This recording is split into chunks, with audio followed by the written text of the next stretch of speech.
de anticorrupción y tampoco soy especialista en materia de energía.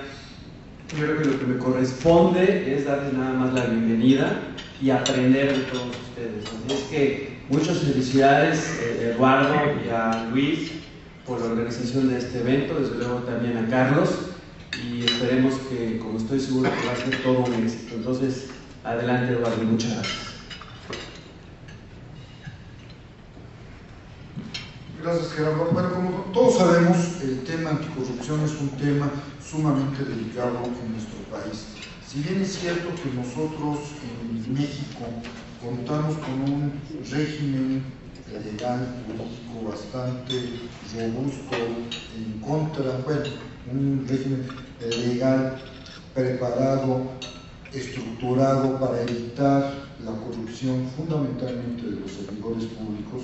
Recordemos que nuestra Constitución, en su título cuarto, de los artículos 108 a 113, desarrolla una serie de responsabilidades que tienen los servidores públicos, desde la responsabilidad administrativa, pasando por la responsabilidad penal y la responsabilidad, obviamente, de carácter político. Todo este tipo de responsabilidades se desarrollan en diferentes leyes, diferentes disposiciones legales administrativas, como son la ley de responsabilidades administrativas, la ley de responsabilidades administrativas de los servidores públicos, el Código Penal establece una serie de delitos que cometen los servidores públicos en ejercicio de sus funciones, obviamente el delito de cohecho, que es el que más nos llama la atención, y en fin, tenemos una serie de disposiciones a nivel federal y a nivel estatal que obviamente tratan de evitar las prácticas de corrupción en nuestro país.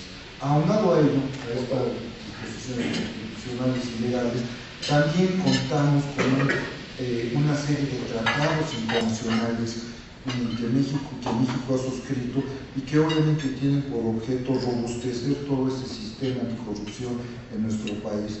Ejemplos muy claros son, lo va a tratar el maestro Esparza, son los esfuerzos que se han hecho en la Organización de Estados Americanos, en el ámbito de la OCDE, no se diga en las Naciones Unidas, en fin, existen una serie de tratados internacionales que nos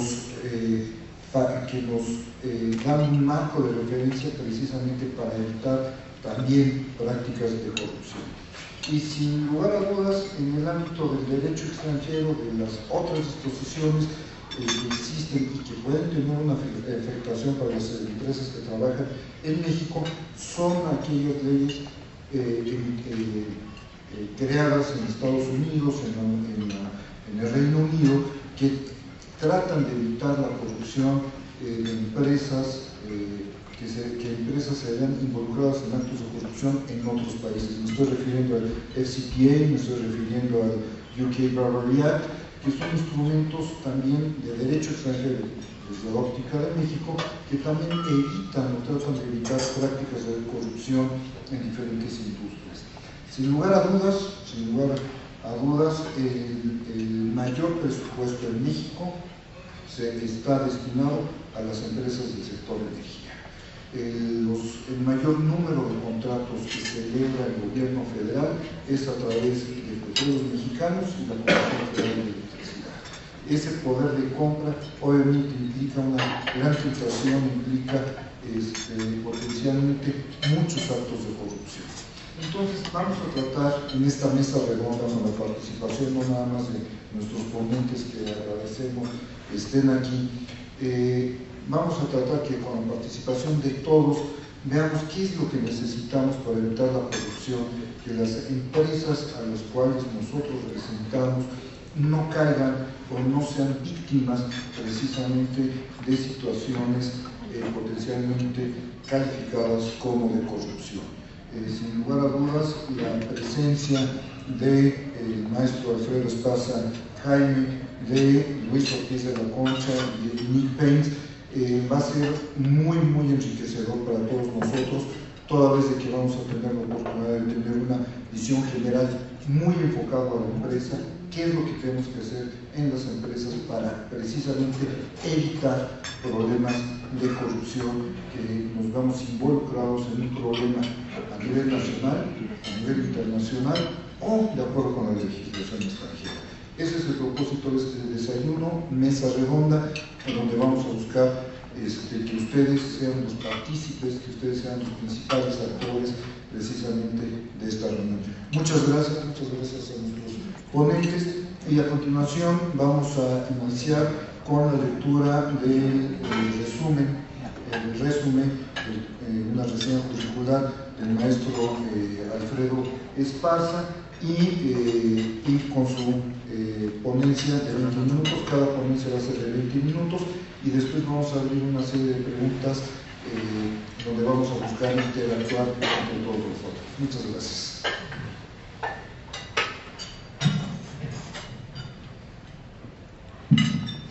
Gracias.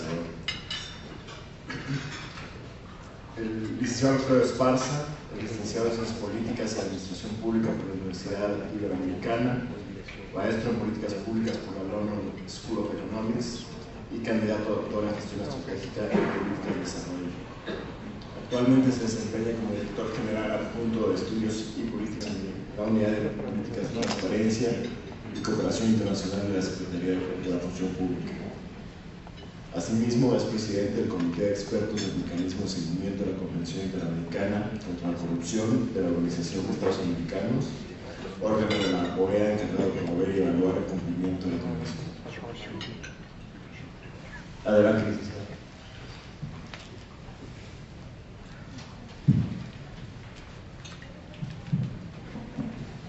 Gracias.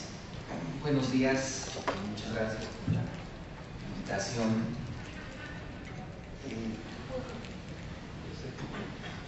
Quisiera comentarles brevemente, un poco en contexto,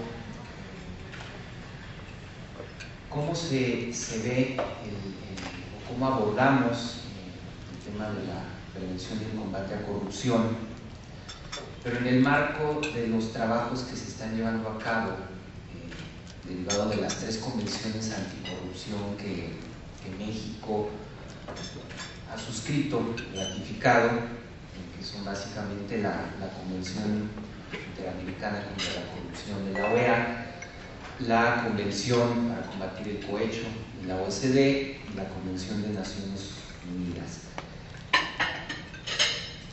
Y es importante tomar de referente precisamente estos 3 instrumentos porque de alguna manera son un referente muy importante en cuanto a la forma en que se ha hecho el diseño de las políticas anticorrupción en los últimos años.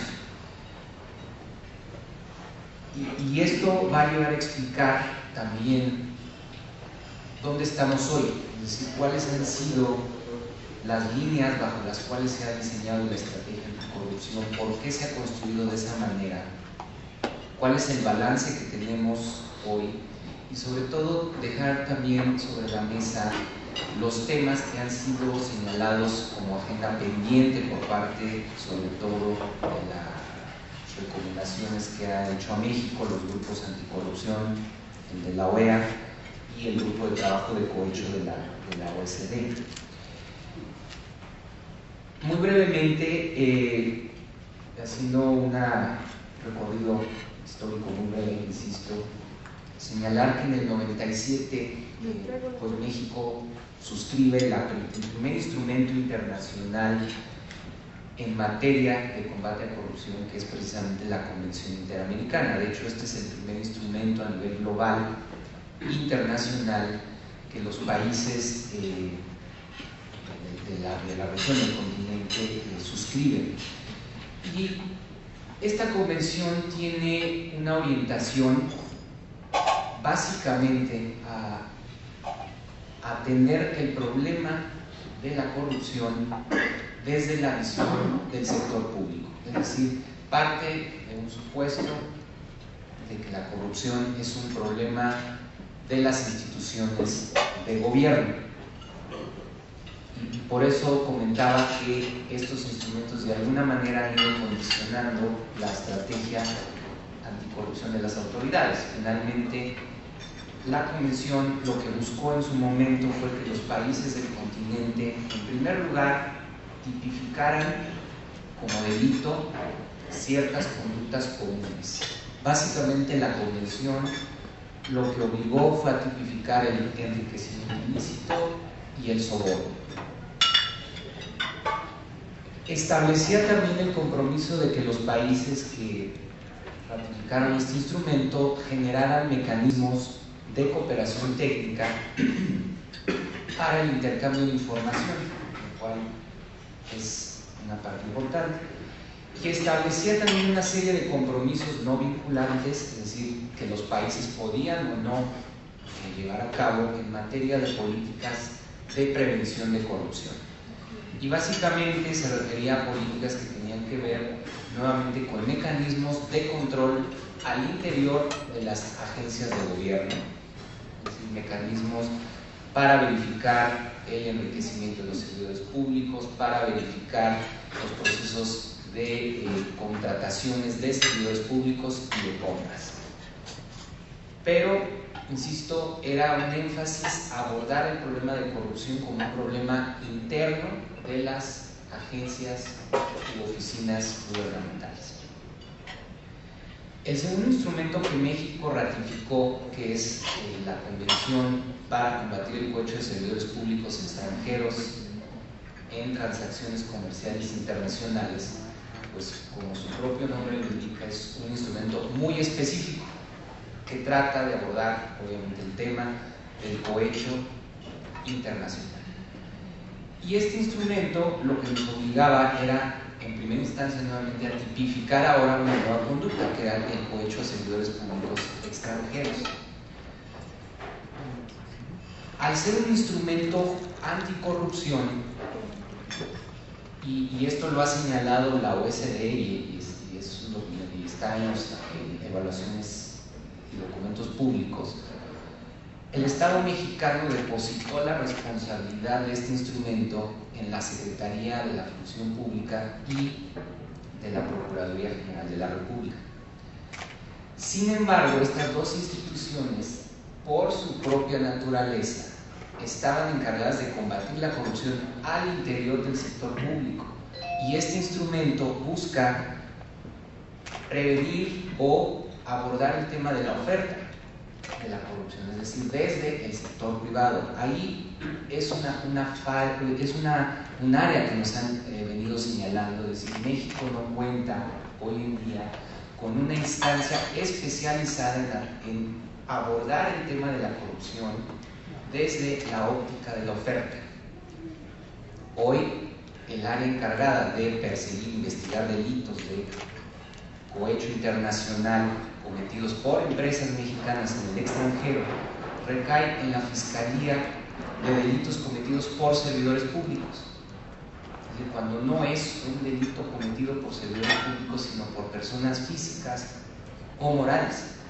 Entonces, aquí se van presentando estas áreas que los propios organismos internacionales han estado señalando, que México tiene que ir solventando o tiene que ir modificando su andamiaje institucional para abordar ahora el problema de la corrupción, no solo desde el ámbito de un problema de gobierno, sino también como un tema de corrupción en el sector privado.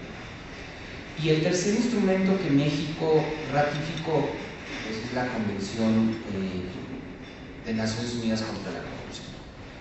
Este instrumento internacional, pues, es el más amplio, es el más global, y básicamente tiene 4 grandes apartados, que es todo un capítulo sobre las medidas preventivas que deben usarse en las estrategias anticorrupción, la criminalización o tipificación de ciertos delitos, los mecanismos de cooperación internacional entre autoridades, y un tema que se incorporó en la agenda anticorrupción, que hoy tiene que ver más con lavado de dinero y recuperación de activos. Si nosotros analizamos precisamente la evolución de estos instrumentos internacionales, de ahí se ha ido, definitivamente han tenido un impacto en la manera en que los gobiernos han ido construyendo su agenda de combate y prevención de la corrupción. Así tenemos que en un primer momento el énfasis tenía que ver con generar los mecanismos o consolidar los mecanismos de control o prevención de la corrupción al interior del sector público. Posteriormente, insertar esquemas de investigación y combate a corrupción en la interacción entre el sector público y el sector privado. Y hoy, entendiendo que la corrupción ya es un problema complejo que involucra diversas conductas, diversas faltas, como pueden ser el soborno, el cohecho, el lavado de dinero, las faltas contables. Es decir, hoy hay un diagnóstico o hay un entendimiento de que el problema de la corrupción es más complejo que simplemente entenderla como un acto donde un servidor público no cumple o no realiza las funciones que debe de realizar. ¿Esto a qué nos lleva?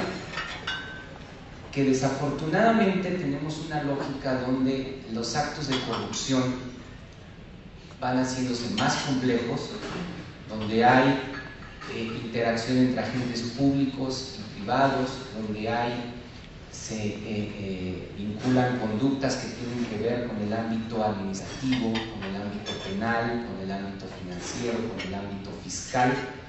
Es decir, hay una complejidad del acto de corrupción y a la vez tenemos instituciones gubernamentales que no pueden abordar el problema más que de su propio ámbito de actuación.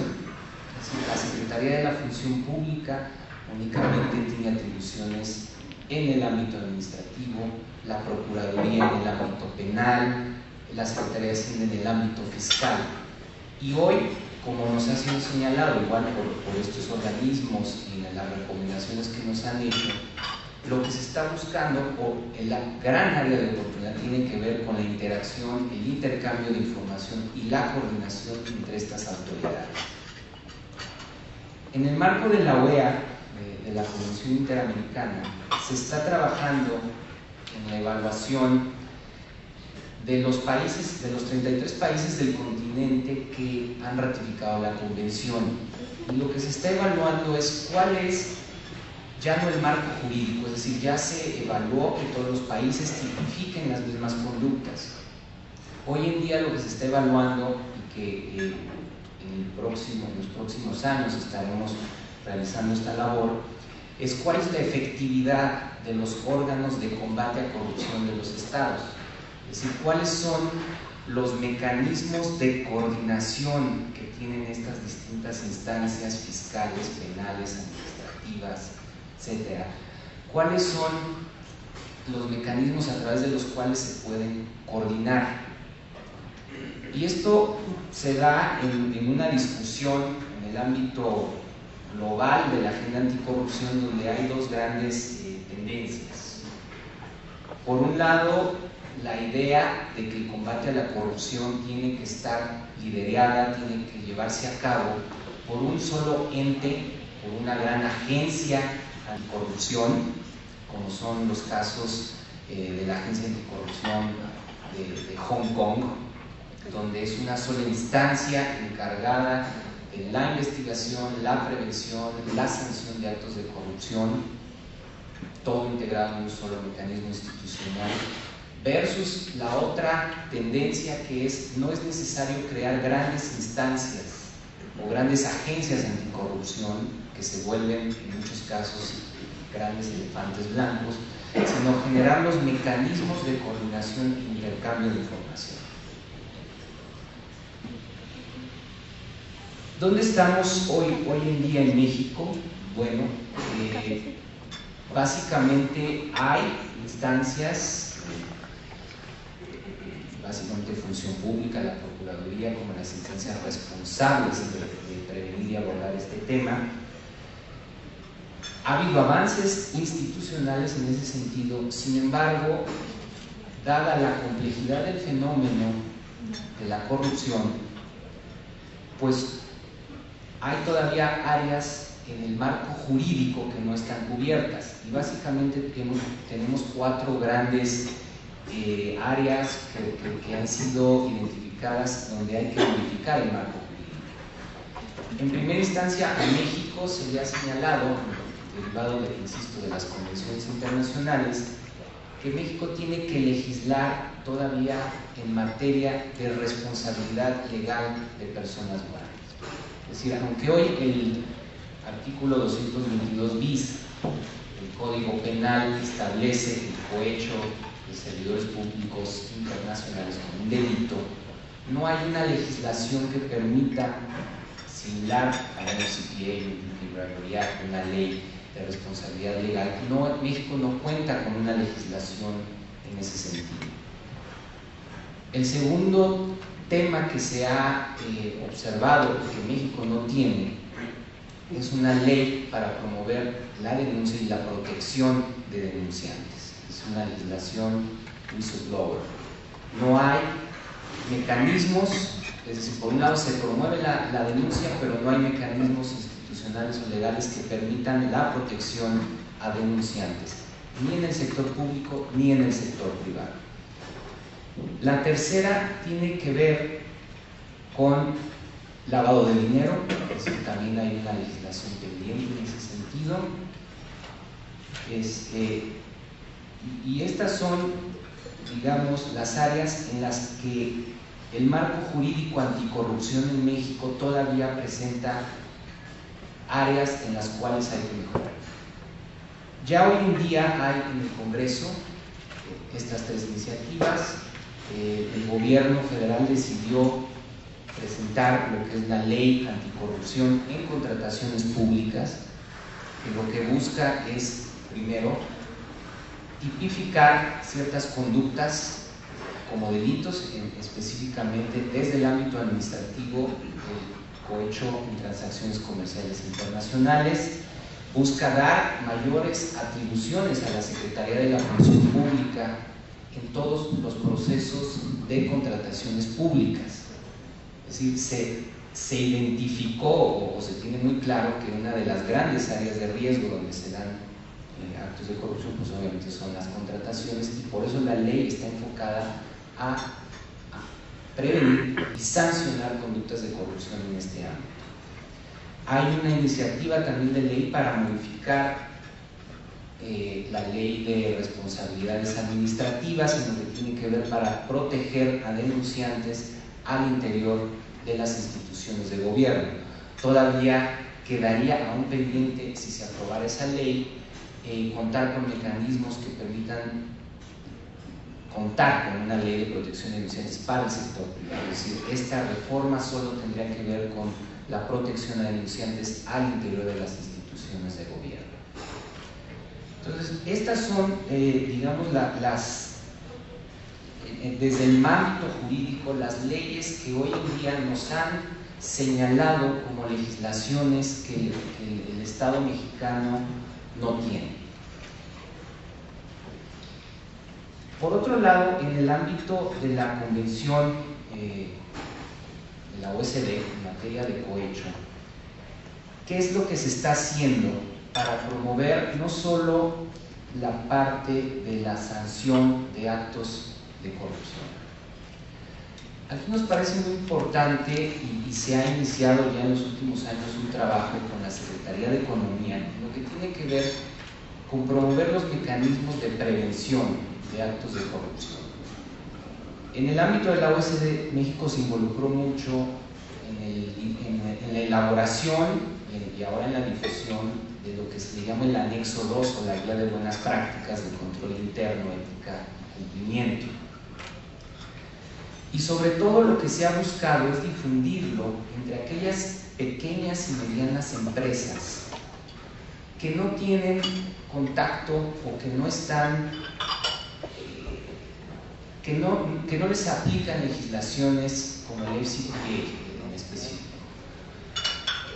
Tenemos muy claro que aquellas compañías transnacionales que tienen capital extranjero, que son empresas subsidiarias en México, tienen ya esta cultura de la prevención del cohecho derivado precisamente de este tipo de legislaciones. Sin embargo, las pequeñas y medianas empresas en México no tienen realmente este contacto con estas legislaciones. Entonces, lo que se ha hecho con la Secretaría de Economía es precisamente sensibilizar a las pequeñas y medianas empresas sobre la importancia y la necesidad de contar con mecanismos y sistemas de control interno.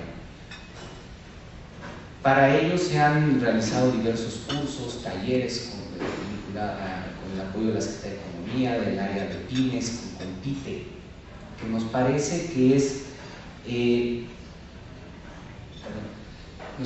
es un área muy importante para, primero, sensibilizar sobre la importancia de los controles, sensibilizarlos sobre la necesidad de contar con ellos y sobre todo, me parece que uno de los puntos que más hemos tenido que trabajar es explicar que un mecanismo, un sistema de control interno, al final del día no es un costo adicional, sino es una necesidad para estas empresas.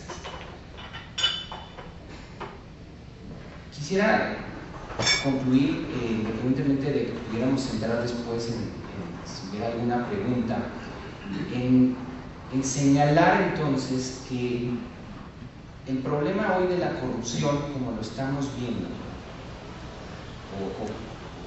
en estos organismos internacionales, tiene que ver, o lo que se ha buscado es romper con tres paradigmas muy importantes. Primero es romper el paradigma de que la corrupción solo es un problema que atañe, que tiene que ver con el funcionamiento de las estructuras o instituciones públicas. Es decir, que no es solo un problema gubernamental, sino tiene que ver con la interacción del sector público y el sector privado. El segundo tiene que ver con entender que hoy la corrupción tampoco es un problema que solo debe abordarse en el ámbito doméstico. Es decir, las estrategias, las políticas anticorrupción eran vistas como un problema de la agenda doméstica. Hoy, en un mundo global, la corrupción es un problema como tal global. Y tercero, que en México siempre se ha señalado que el problema de la corrupción es un problema cultural, lo cual tampoco lo vemos en ese sentido. Tenemos muy claro que el problema de la corrupción tiene que ver más con un problema institucional, es decir, de incentivos para que se den actos de corrupción en instituciones, en instancias donde no hay la normatividad o los suficientes controles, y por lo tanto el acto puede llevarse a cabo. Y el segundo comentario tendría que ver con las áreas en las que se ha detectado, o también entender que esta estrategia anticorrupción tiene que ser diferenciada, y muy brevemente lo comentaría. Nos queda muy claro como autoridad que no se pueden diseñar estrategias homogéneas, que no se pueden diseñar estrategias que apliquen a todos los procesos. Aquí ha habido un proceso de diferenciar aquellas áreas o aquellas interacciones en donde más riesgos existen y aquellos sectores también en donde más riesgos de corrupción se da. Y esto queda muy claro, por ejemplo, en encuestas internacionales, por ejemplo, la encuesta Índice de Fuentes de Soborno de Transparencia Internacional, donde señala claramente cuáles son los sectores más propensos a la corrupción: telecomunicaciones, infraestructura y energía, precisamente, y cuáles son los procesos en los que más actos de corrupción pueden darse, y básicamente son los procesos de contrataciones públicas. Entonces, teniendo todos, es decir, para el diseño de estrategias anticorrupción, pues estos son, digamos, distintos insumos que se tienen que ir tomando en cuenta para el diseño. En la agenda internacional, los compromisos de las convenciones, las áreas identificadas como de mayor riesgo y los sectores. Integrando esos tres bloques, pues se va generando una estrategia anticorrupción que hoy en día tiene que ser dinámica, es decir, hoy en día ya no deberíamos ver estrategias nacionales o grandes políticas, sino proyectos muy concretos de combate a corrupción. Y eso es lo que se está trabajando en el marco de las convenciones. Hacia eso se está tendiendo, a tener programas muy específicos de combate a corrupción que sustituyan a estas grandes estrategias o políticas o programas que anteriormente los gobiernos impulsaban.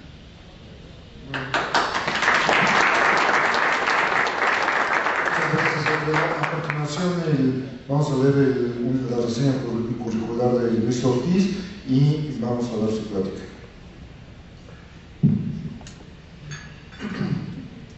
El licenciado Luis Fernando Ortiz de la Concha es licenciado en Derecho por la Universidad de Anáhuac, maestro en Derecho Fiscal por la Universidad Panamericana, tiene una especialidad en Impuestos Internacionales por la Universidad de Salamanca, España, y una maestría en Impuestos Internacionales por la Universidad de Florida, Levin College of Law. Es socio del despacho Ortiz de la Concha Abogados, que se especializa en Derecho Fiscal y Amparo y en temas anticorrupción. Luis ha participado en eventos internacionales relacionados con herramientas anticorrupción. Una de ellas, y relacionada con su profesión, es la profesionalización de los abogados. Asimismo, participa como miembro activo de un proyecto del gobierno de Canadá, quien encabeza un esfuerzo propuesto por la Secretaría de Gobernación de México y se ejecuta mediante la Barra de Abogados de Quebec. Sus más recientes participaciones en foros relacionados con la lucha contra la corrupción incluyen organizaciones internacionales y esfuerzos nacionales. Se tratan de ponencias y eventos con la Organización para la Cooperación y Desarrollo Económicos, la Organización de Estados Americanos y la Secretaría de la Función Pública. Adelante. Muchas gracias, muy buenos días a todos. Gracias por acompañarnos.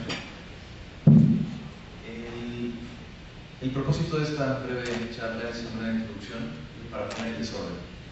Me gustaría empezar a centrar unas inquietudes y comentarles qué es lo que estamos viendo, cómo lo estamos viendo desde el punto de vista del Outside Council en materia de anticorrupción, cuáles son las preocupaciones de lo que hemos recibido, de los cuestionamientos, de las auditorías, cómo están actuando las autoridades extranjeras, y todo esto obedece al marco legal mexicano mínimo y a un vasto marco legal extranjero, al cual ya tenemos que empezar a observar como si fuera nuestra propia ley.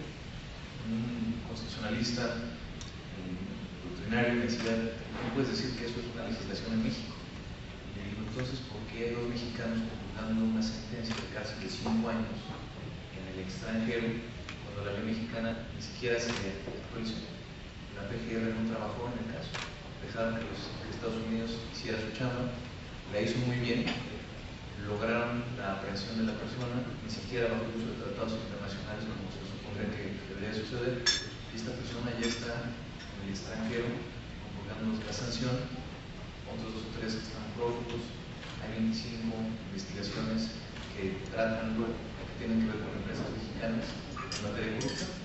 Entonces, eso es lo que quiero platicar a partir del día de hoy, y me gustaría también recibir de ustedes las preguntas o los temas que pudiéramos dejar aquí como resaltados cuando lleguemos a nuestras empresas de regreso. El tema de la corrupción, como lo contaba muy bien Alfredo, ya no es un problema del gobierno, ya no es un problema que tenga que tener el gobierno, sino que es un problema de corresponsabilidad. Hace poco, haciendo un poco de investigación sobre empresas colombianas, vimos que el artículo 10 del Código de la Infancia y la Adolescencia dice que la corresponsabilidad, para efectos de ese código, se entiende como la concurrencia de actores y acciones conducentes para garantizar el beneficio de los niños, y donde están involucrados la familia, la sociedad y el Estado. Si le quitamos la palabra niños, le quitamos la palabra familia, podría ser el tipo de corresponsabilidad que estaríamos buscando para empresas y desde el punto de vista de la lucha o la perseverancia de todos en contra de la corrupción, desde el individuo hasta la empresa. Entonces, Alfredo ya más o menos les dio el preámbulo legal, sin ser abogado lo hace muy bien, y habla muy bien del tema, su experiencia habla por sí sola, y ya nada más me gustaría poner en claro qué es lo que tenemos ahorita. Ahorita en México tenemos una ley para el lavado de dinero con 20 artículos reservados para efectos de discusión. Y las empresas que están implementando los temas de lavado de dinero no están atendiendo a la legislación mexicana. Ahorita ya empezamos a revisar, empezamos a incorporarla, pero lo que realmente nos preocupa son las internacionales, ¿no? La legislación internacional en materia de dinero la ley Dodd-Frank para efectos de las concentraciones, el 10% del que habla la propia ley, y la protección del whistleblower, cómo vamos a incorporar la figura del whistleblower dentro de nuestras empresas. En México nos queda, o existe, ahorita tenemos el artículo 222 que trata del cohecho y el 222 bis que habla del cohecho internacional. Y la OCDE, desde 2010 y 2011, no ha quitado el dedo de renglón sobre que esos artículos deben modificarse, de que deben de sufrir un impacto importante para ampliar el espectro del propio artículo y dar la tipología suficiente para que se pueda sancionar sin la necesidad de hacer la investigación y demostrar que efectivamente la persona dio físicamente la cosa, el dinero que ofreció o que recibió, ya sea tanto por el lado del servidor público o, como bien lo apunta Alfredo, que ya las legislaciones modernas apuntan también a sancionar a la empresa y al particular como oferente. Ya no solamente es, pues si cachan al juez, pues si cachan al funcionario público, el funcionario público corrupto y el juez corrupto, sino que dicen, oye, y cuando el oferente es la empresa, no, es que aquí el gobernante debe llevar toda la responsabilidad, toda la carga de eso. La tendencia de la OEA, la tendencia de la ONU, de la OCDE es, ya basta. No puedes intentar sancionar solamente a esa persona y a lo mejor va a ser solamente una institución o una habilitación, porque ni siquiera cuentas con los elementos para poder comprobar los elementos del tipo penal. Entonces, la OEA dice, vamos a darle la vuelta a esta parte, vamos a empezar a preocuparnos más por este lado. La nueva ley, la ley de adquisiciones de anticorrupción y de adquisiciones y contrataciones públicas en México, pasa expeditamente, pasa como nunca había pasado una ley en el Senado. Llega la iniciativa, se aprueba con el 90 o 93% de los votos a favor, pasa a diputados y se congela. Se congela por el periodo ordinario. No se discute ni se trabaja en la comisión durante los próximos 4 o 5 meses. Para el extraordinario tampoco se platica. Seguimos con la ley, se sabe exactamente qué es lo que va a pasar. Dentro de esta ley, consideramos que es urgente, ya no solamente para cumplir con nuestros compromisos internacionales, como es haber suscrito desde los 90, 95, 96, 97 con la ONU, con la OCDE y con la OEA, nuestros compromisos de legislar en la materia, sino que ya lo necesitamos en casa. La gente, si se fijan, vamos a las reuniones privadas, vamos a los eventos como estos, y tarde o temprano la gente dice, estamos cansados de la corrupción. ¿Por qué? Desde la corrupción baja, blanca, de la que se platica mucho pero no se hace nada, que es la de policía. Los mexicanos, los hogares mexicanos, por ejemplo, el 14% de una especie de impuesto, de lo que sea el equivalente a un impuesto, una sobretasa, un impuesto regresivo, en materia de sobornos. El señor le quitaron el 30% de sus impuestos en la empresa y luego llegó a su casa y de lo que le dio a su esposa para el gasto, y lo voy a echar a la esposa porque así salían las gráficas, la esposa dio dinero para la basura, dio dinero del correo, dio dinero del teléfono, dio dinero de la luz, dio dinero al medidor de una cosa o de la otra, dio dinero al gas, y ese gasto generalizado en el año total equivale al 14%. Es decir, el mexicano no pagó el 30% del consumo, pagó un 44%, y su marido no sabe el daño y el efecto. Y esa es la corrupción baja, la corrupción grande, la corrupción de esa área gris que no se trata, porque son demasiados temas, es el cuerpo policíacos, es los sueldos, es la sociedad civil que no reclama esa circunstancia y las autoridades que no ponen de su lado. Y por el otro lado tienes la corrupción sistémica, la corrupción grande, el grand theft o grand corruption, donde estás hablando que en 2010, para que nos pongamos una idea, se detectaron 200 millones de actos de corrupción. Si lo multiplicamos por los 100 o 200 pesos que le podemos dar al policía, alrededor de la gran corrupción, fíjense cuántos millones estamos hablando que se fueron en corrupción.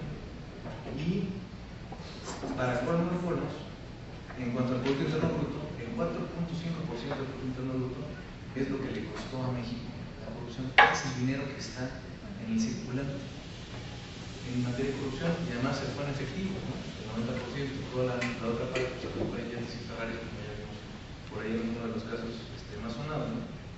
Entonces, nos encontramos en una circunstancia legal compleja, donde intentar comprobar el tipo, intentar sancionar como está la ley, es difícil. Ahorita les doy otra estadística en base a ese tema. Tenemos otros dos artículos que me encanta platicar de ellos, que son el artículo 116 del Código Federal de Procedimientos Penales y el artículo 117. El 116 dice que todo ciudadano gobernado que tenga conocimiento de un acto de corrupción debe de ponerlo en las manos de las autoridades, hacerlo de conocimiento, solamente dice hacerlo de conocimiento. Y el otro punto nos dice que el 117, que es el artículo siguiente, que las autoridades que tengan conocimiento, un servidor público, un funcionario público que tenga conocimiento de un acto de corrupción, debe de denunciarlo y ponerlo en manos de las autoridades competentes para su persecución. Eso nos da la entrada a los ciudadanos para hacer uso del artículo 116 y denunciar la corrupción. Aquí el problema, y ya lo tratará un poco Nica ahorita, es uno de los temas que platicamos ayer y no nos para la plática, es quién tiene que hacer esa denuncia como ciudadano. La empresa, el funcionario de la empresa. A mí que me contaron y me dijeron que la empresa fue un acto de corrupción y no tengo nada que ver en el asunto, como abogado, como doctor, como consultor, como representante legal externo, como prestador de servicios externo, viola el secreto profesional.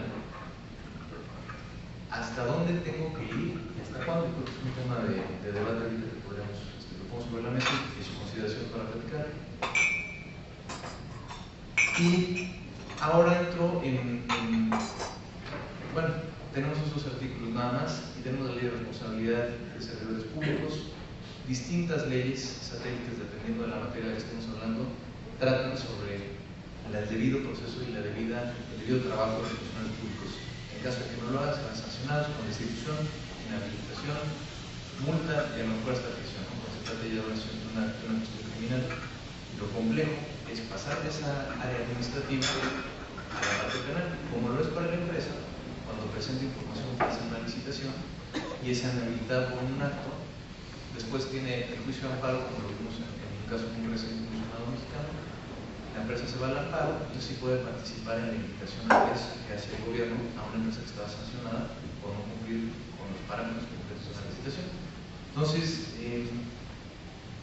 con este preámbulo nacional o esta falta de legislación, una legislación que sí existe pero que es muy difícil de aplicar, brinco al siguiente tema, que describo brevemente, que es la legislación internacional. ¿Cómo está afectando a México? Por un lado tenemos el Foreign Corrupt Practices Act, la ley de prácticas de corrupción, o la ley de corrupción de Estados Unidos. Tenemos el UK Bribery Act y tenemos la ley de Canadá. Y solo me refiero a esos tres, que es Canadá, Estados Unidos, México.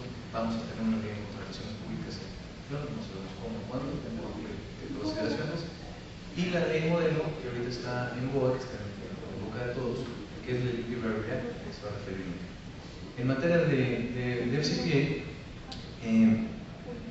coinciden tanto la canadiense como el Reino Unido como la de Canadá, Estados Unidos y Reino Unido, en considerar ilegal cualquier acto tendiente a favorecer, dar, ofrecer, tomar ventaja de un negocio o influenciar a cualquier servidor funcionario público equivoco para que dentro de sus funciones ejecute, haga algo a favor de algo. Y digo dentro de sus funciones porque la ley de Estados Unidos dice que sí le puedes dar una ligera mordidita a un funcionario público, un pequeño acto de soborno, que sea algo poco significativo o representativo en cuanto a la cuestión monetaria, pero que sí permita que el funcionario realice el ejercicio de sus propias funciones. Entonces, por un lado tienes una legislación muy sólida, muy dura, que ahorita desde 2007-2008 hemos visto que se ha puesto a trabajar muy fuerte, que te permite dar esos pagos de facilitación, los facility payments, los speed payments, para que las cosas funcionen más rápido. Un poco paradójico que una ley anticorrupción permita actos de corrupción en el grado que sea. siendo puristas, que sí debe funcionar, y eso es la discusión. Que cómo lo vamos a controlar es otro tema. Que cómo le vamos a hacer para que nuestro representante ejecutivo de ventas, agente intermediario, no lo haga o lo haga dentro de ese parámetro de razonabilidad, como el pasante de derecho, que le da los 20 pesos o los 50 pesos su jefe, lo meten incluso a gastos varios dentro de la oficina para que saque las copias dentro de un tribunal.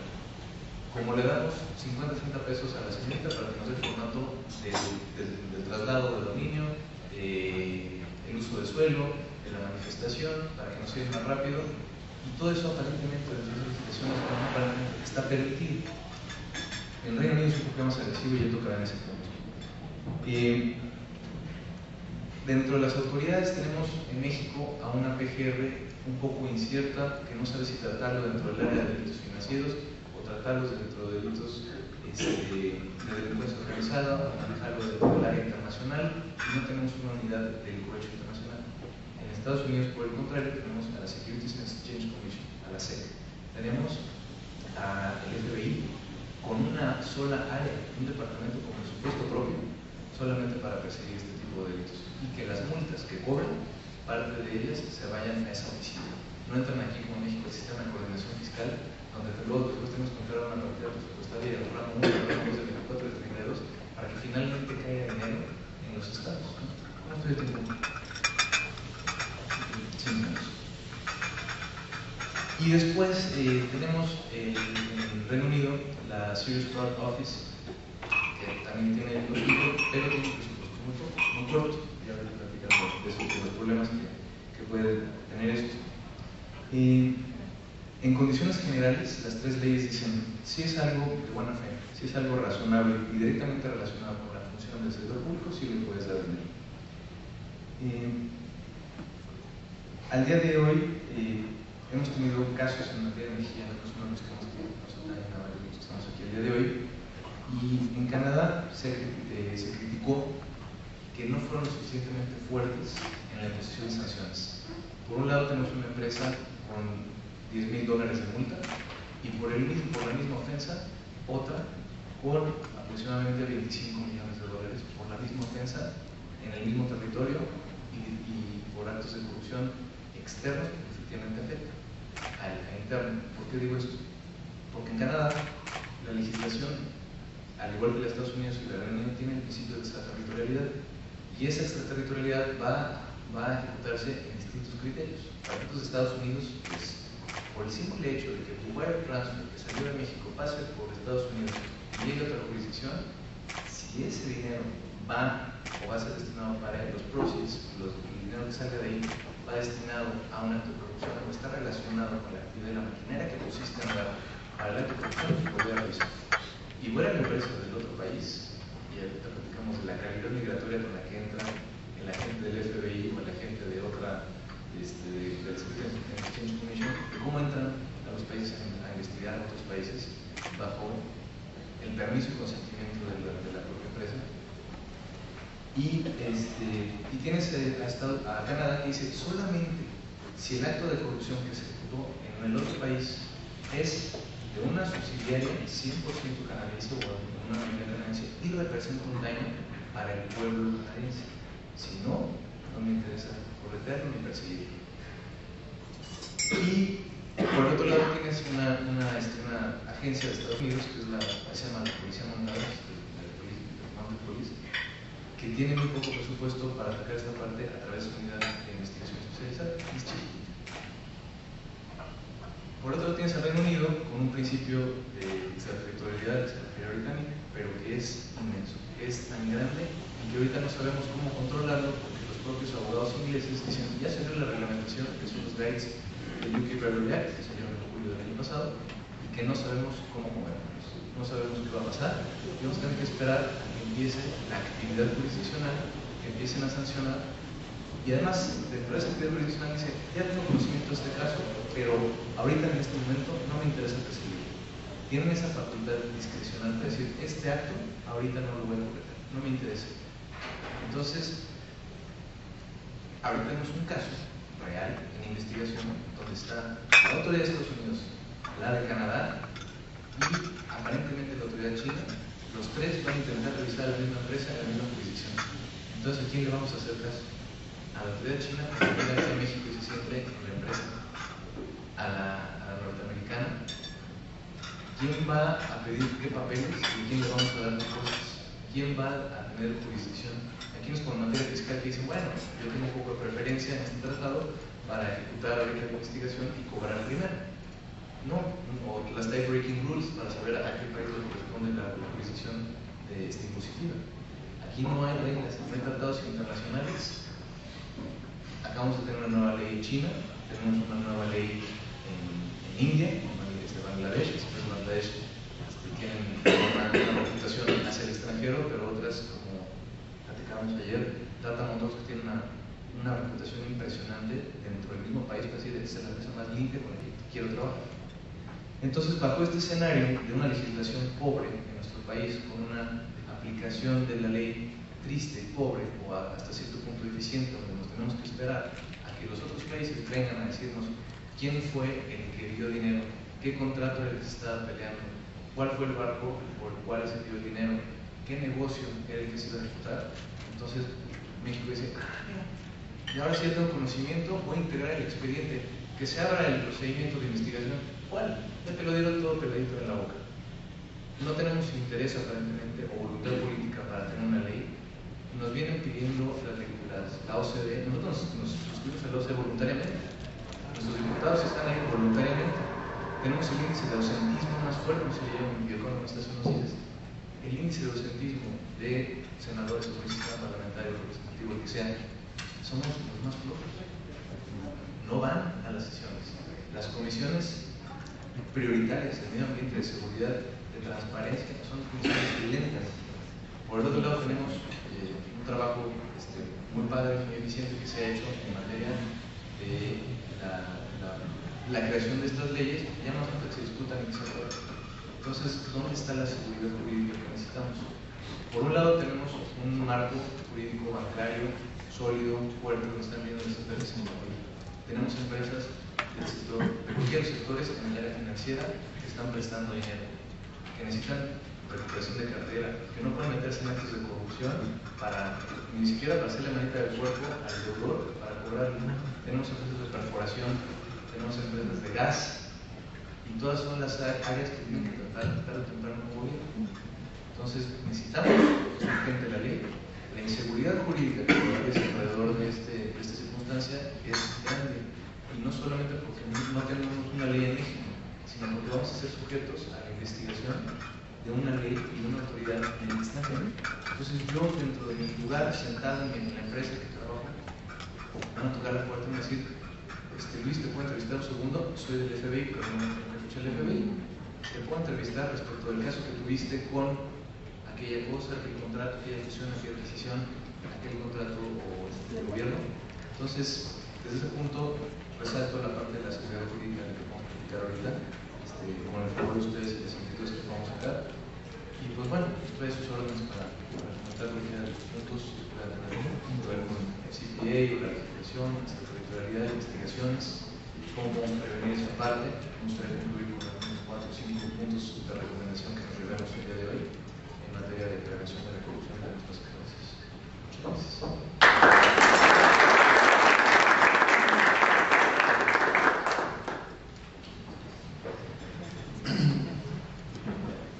Tengo el gusto de presentar a Nick Gaines, vicepresidente de Investigaciones Corporativas para México, América Central y la región de continentes.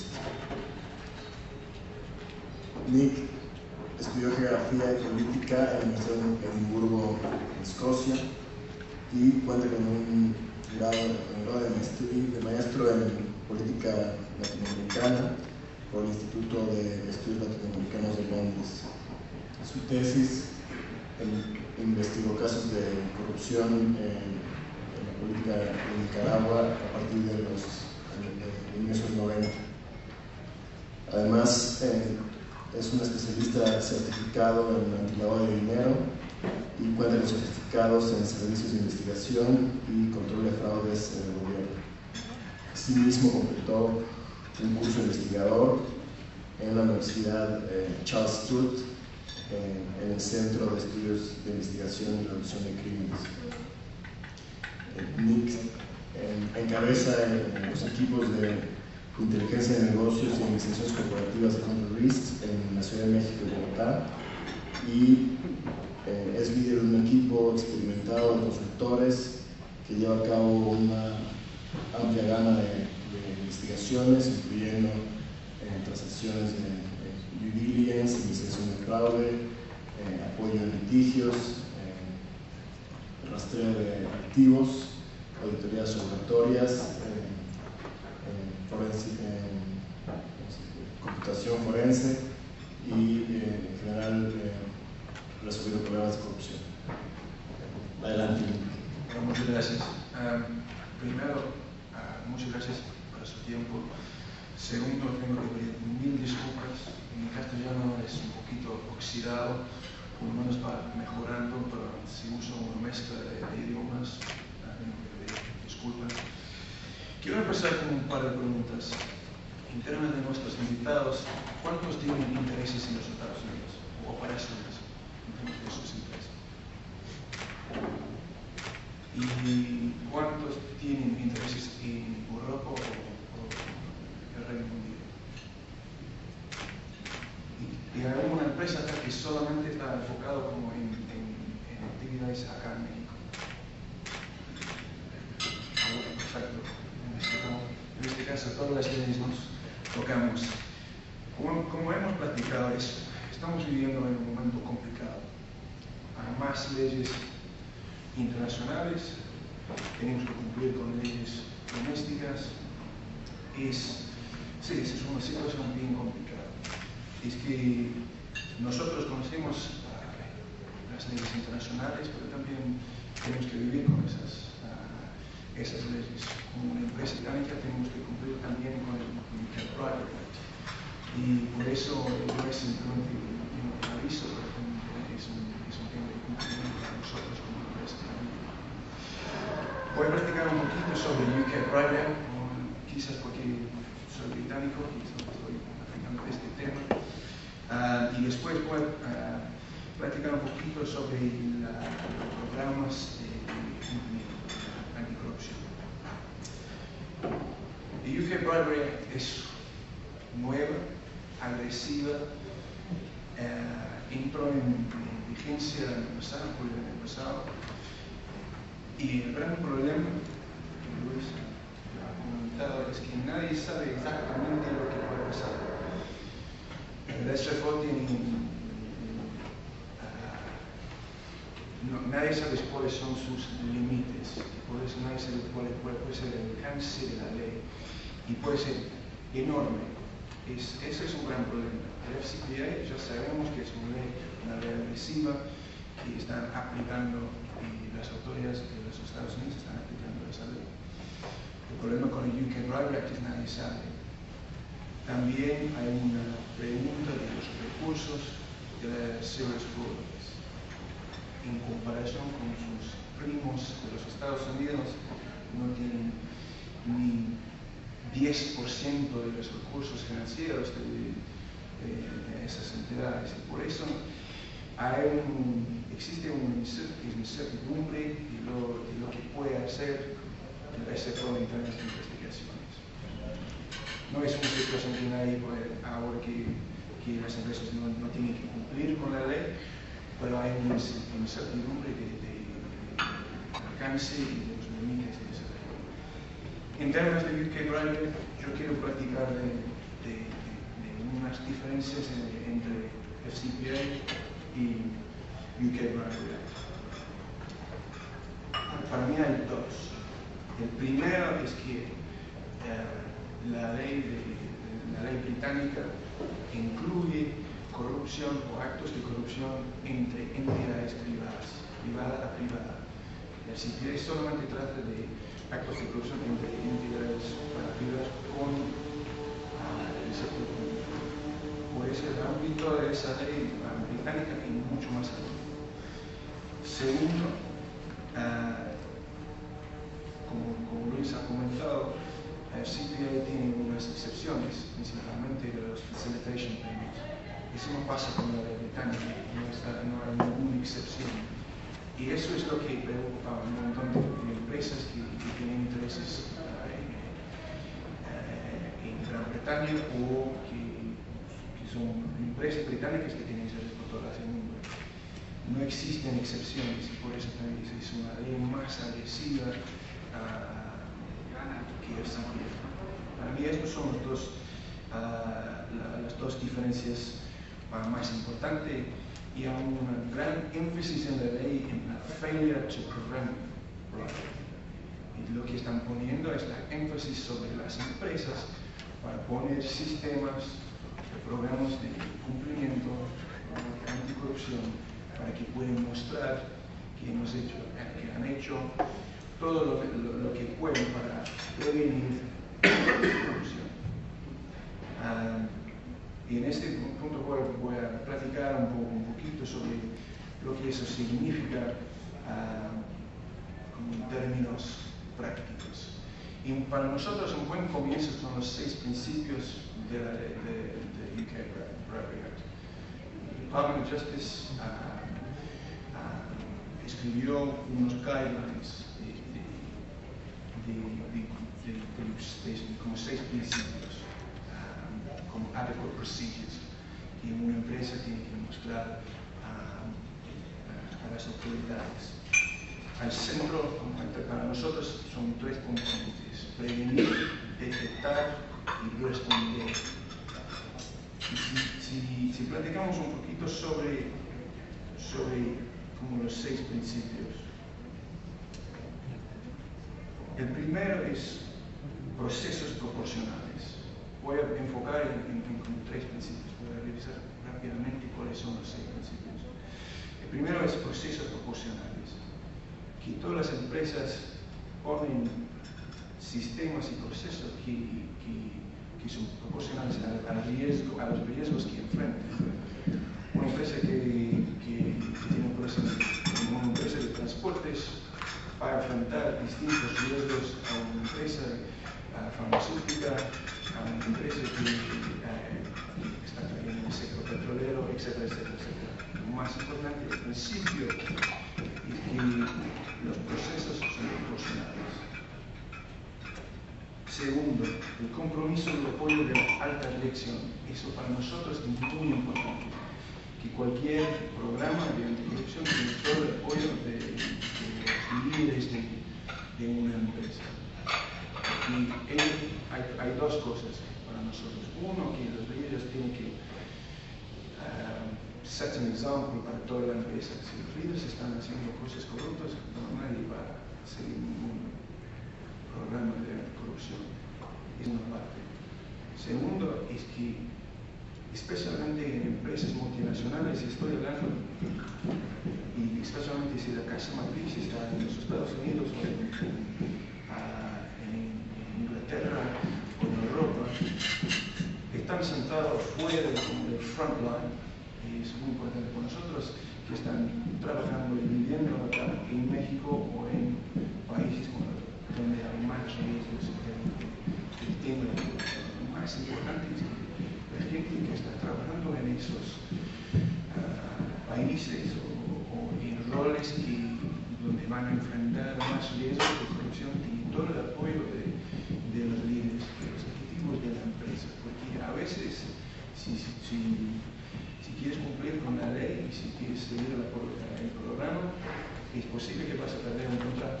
Si no tienes el apoyo de los líderes, va a crear un problema. Vamos a intentar un choque entre la gente que está trabajando en el front line y los líderes. Por eso el apoyo de la alta dirección es muy importante. Tercero es asesoría de riesgos y en realidad la mayoría de las empresas ya están haciendo eso. Podemos platicar más detalles si quieren, pero para pasar al 4º principio, que es debida diligencia. También es que la mayoría de las empresas ya están haciendo debida diligencia. También es importante en términos de este principio que también es proporcional al riesgo, al país, al sector, la importancia, por ejemplo, de un agente, de un tercero, de un socio. Es muy importante en términos de diligencia y las empresas que los background checks de diligencia que hacen es appropriate a la importancia de la relación. Por ejemplo, el nivel depth de la diligencia o un joint venture va a ser mucho más profundo que un deuda para alguien que paga 20 papeles a la vez. Por eso es importante que haya un sistema donde puedes decir, ese tercero, esa gente, ese socio representa un riesgo alto, medio o bajo. Entonces es muy importante que haya un sistema como una parte de diligencia deuda dentro de su programa de cumplimiento. El quinto principio es comunicación y para nosotros entrenamiento. Y quizás este es el más importante de todo. Es que, especialmente en empresas multinacionales, es que todos tienen que saber exactamente cuáles son las reglas, cuáles son las leyes con que tienen que cumplir. Y esa comunicación, el entrenamiento es muy importante también para fortalecer la empresa. Si tienes empleados trabajando en distintos lugares que no entienden o saben cuáles pueden ser las leyes que aplican a sus actividades, puede crear un problema dentro de la empresa. Y por eso la comunicación y el entrenamiento para nosotros es muy importante. Hablando de cumplimiento, también si tiene un sistema de entrenamiento o comunicación es algo auditable.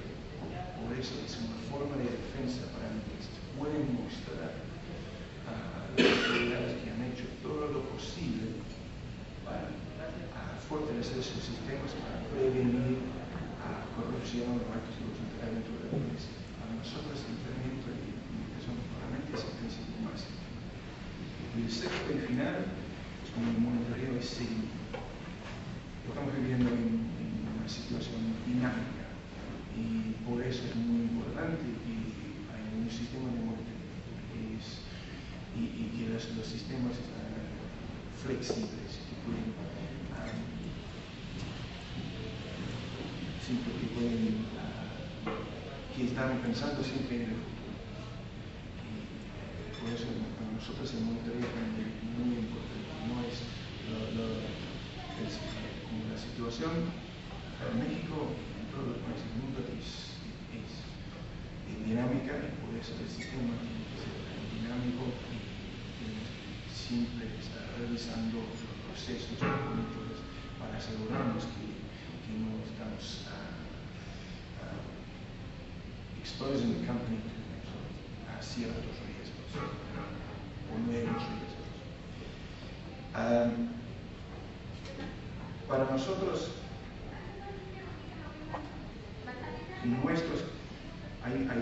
supongo que cuando están pensando en un programa de cumplimiento, probablemente hay mayores preocupaciones.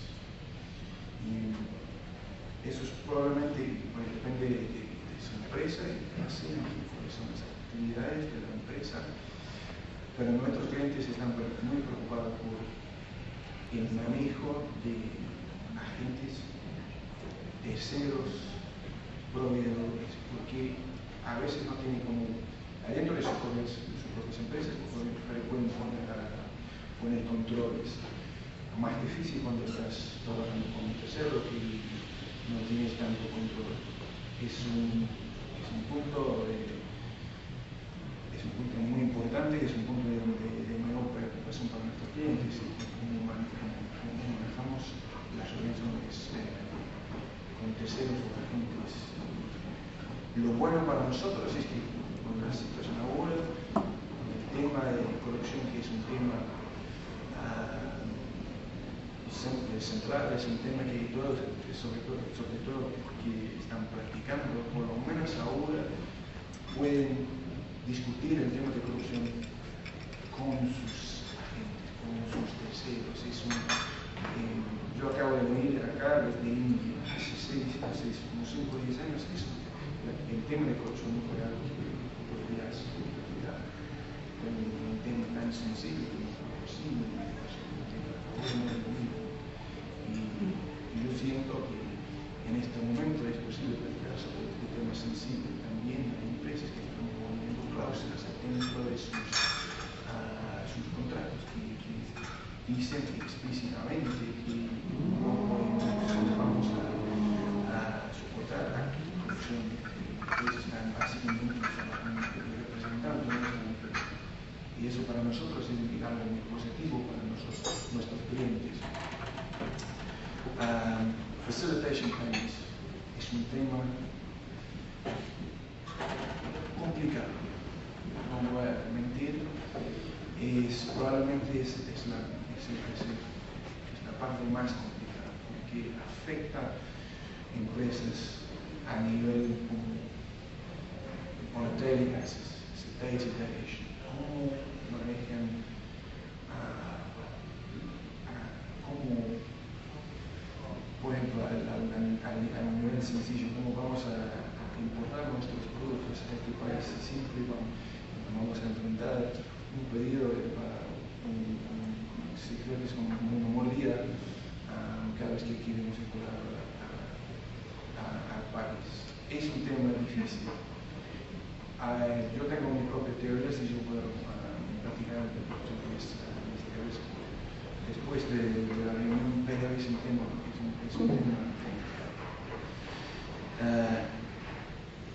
Y finalmente es como que eso viene del UK Private Act, el tema de ligados, los gastos relacionados a la hospitalidad también. ¿Cuáles son los límites? ¿Cómo debemos tratar la cosa con el nombre de la empresa? Es un tema también complicado porque entertainment y hospitality es una parte muy importante del negocio. Por eso este es un tema complicado. También podemos hablar un poco más sobre el tema de agentes y terceros, facilitation payments y ligados a la hospitalidad. Y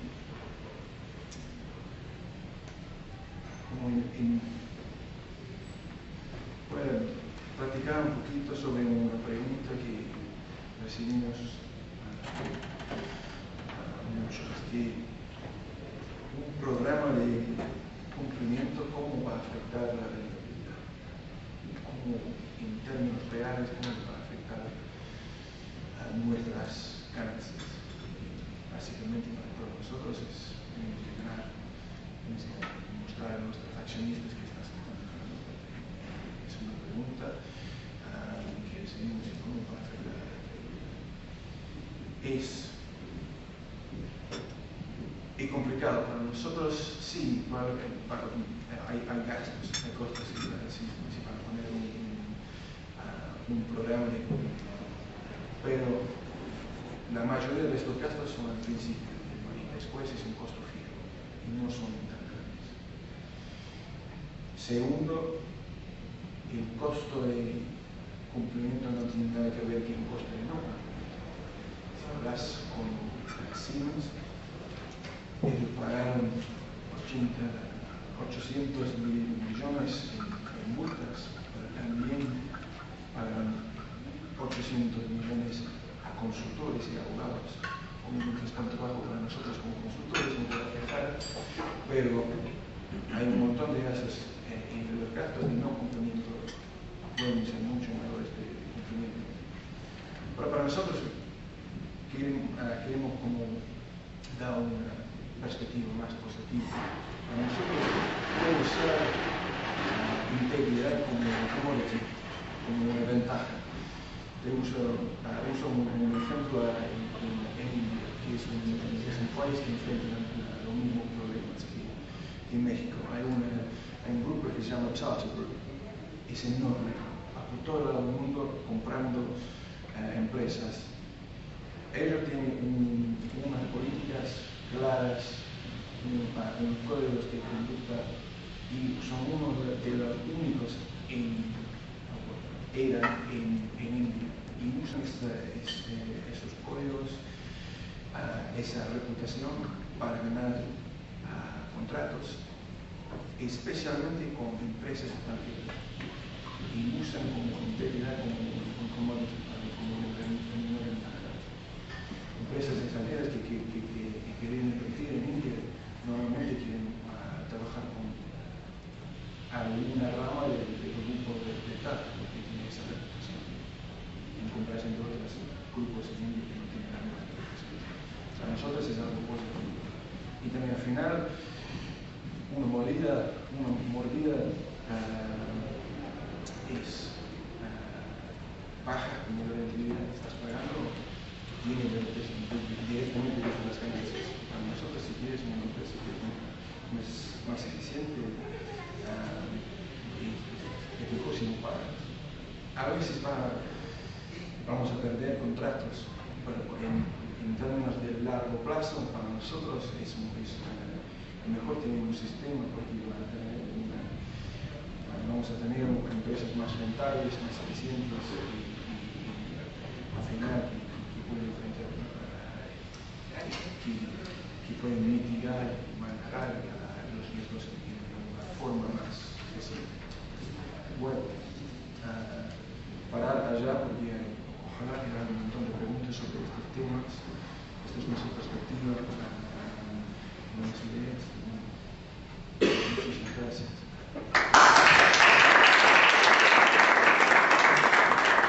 Muchas gracias, Nicky, y muchas gracias a los tres ponentes que el día de hoy nos dieron una breve semblanza de los principales aspectos de corrupción que deben de tomar en consideración todas las empresas.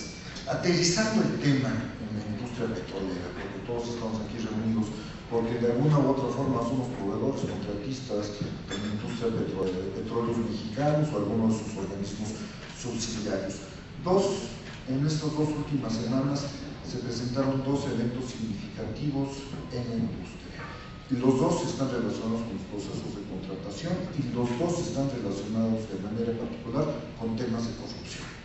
El primero fue que la semana pasada la OCDE emitió un informe sobre México y el estado que guardan las contrataciones de las principales empresas del gobierno mexicano, refiriéndose a Pemex, a CFE y también hace mención al Instituto Mexicano del Seguro Social.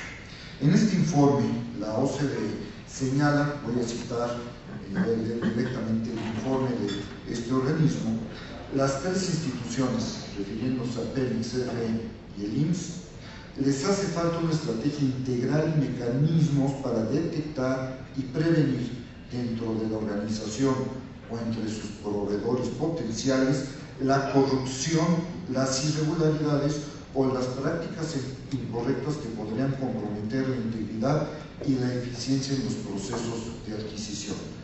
Fin de la cita. En este sentido, el primer documento que tenemos o el primer evento relevante es que la OCDE nos está diciendo en Pemex, en tus procesos de adquisición, no tienes mecanismos claros y precisos para detectar situaciones de corrupción de manera clara y precisa. La OCDE destaca, desde el punto de vista del director del Pemex, dice que es incorrecta la metodología utilizada por este organismo, señala que tanto en valor como en cantidad Petróleos Mexicanos se está adjudicando de manera directa más del 50% de sus contratos, tanto en valor como en cantidad. Dicha situación es criticada por la OCDE en el sentido de que las adjudicaciones directas no favorecen la transparencia en los procesos de adquisiciones. Este fue el primer evento de la semana pasada.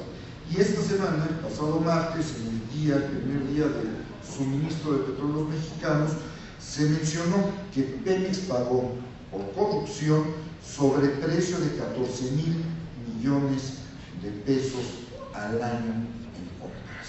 O sea, son cantidades verdaderamente escandalosas vinculadas en los procesos de contratación con corrupción. Si tomamos en consideración que Petróleos Mexicanos tiene previsto hacer y tener contratos anuales por 320,000 millones de pesos, pues digamos que un 5 o 10% del pago de corrupción es demasiado.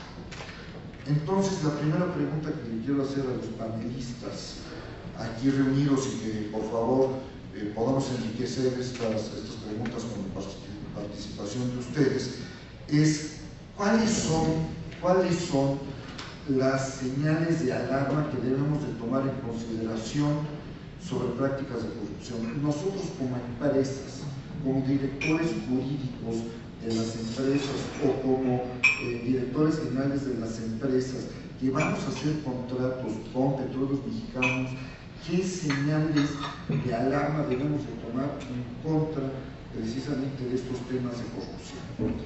Voy a dar un ejemplo muy claro. El área de operación que es responsable de todas las actividades día con día con Petróleos Mexicanos me hace una consulta como director político de la empresa. Me dice, ¿sabes qué? Me están pidiendo cosas muy sencillas, me están pidiendo que por favor los apoyemos con el pago de los uniformes del equipo de fútbol. Les pido que por favor nos apoyen con la contratación de 2 personas, 2 ingenieros jóvenes que quieren y que necesitan trabajar y inclusive me llegan a sugerir algún sueldo para ellos. Entonces, esos también son señales de alarma que pueden presentarse y que son los riesgos que pueden tener las empresas.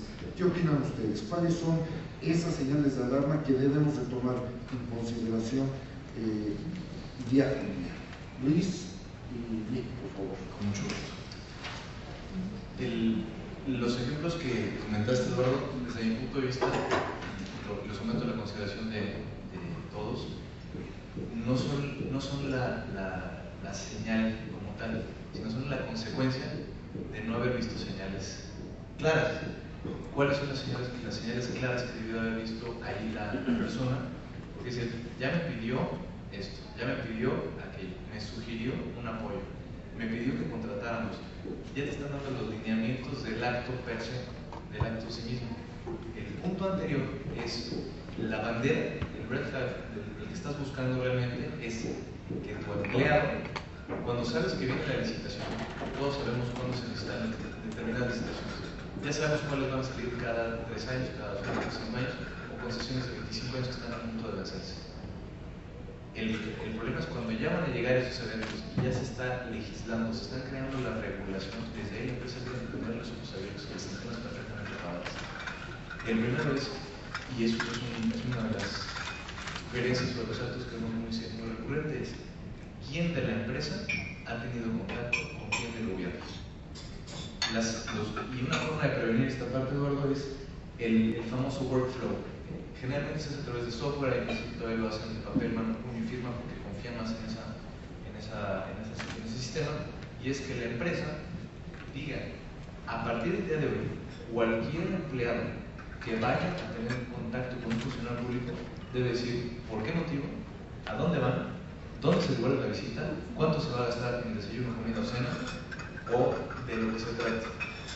Y ahorita un ejemplo que me compartía nuestro compañero de Exxon que está presentado, y tengo autorización para comentarlo, decir Exxon, él y la política de la empresa es, a partir de hace unos ratitos para atrás, dijeron, se acabaron los taxis de no se dan 20 pesos uno, el que lo dé cuesta su trabajo.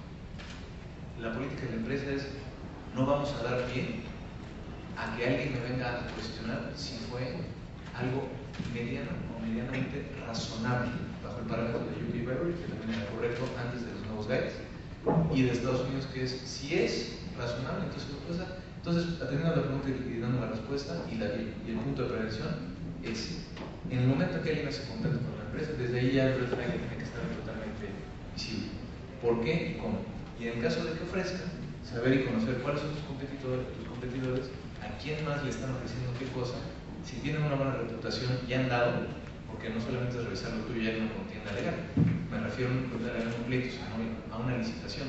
Yo veo una licitación con el señor que hace exactamente lo mismo que yo, y que en una invitación a tres, o una adjudicación directa, o va él o voy yo. Aquí no hay vuelta de hoja, aquí no hay un tercero que preste ese servicio.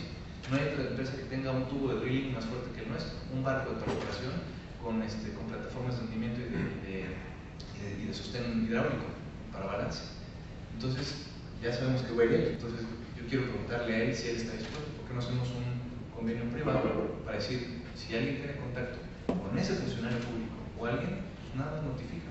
El día de ayer recibimos una llamada de su secretario, o recibimos una llamada del director de área, ¿no? Entonces, creo que ahí van un par de consejos y un red flag. Perfecto. Nick. Bueno, yo no tengo mucho más para decir sobre el tema. Es que en términos de la detección de red flags o señales de alarma, lo único que yo quiero decir es la importancia de la prevención.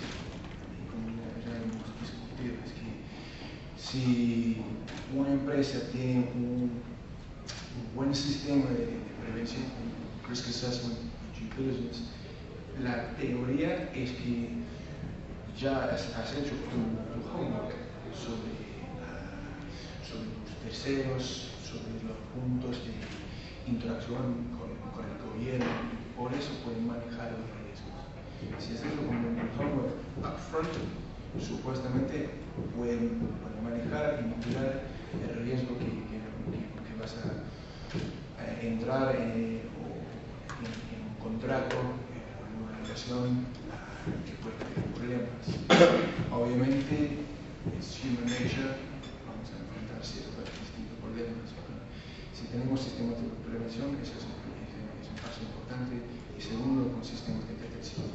Eso trata mucho de las relaciones adentro de una empresa, sistemas de detección, entrenamiento sobre código de conducta, pero también los contratos que firmamos con terceros, con el gobierno, con PEMEX, con cláusulas que dicen cómo vamos a actuar.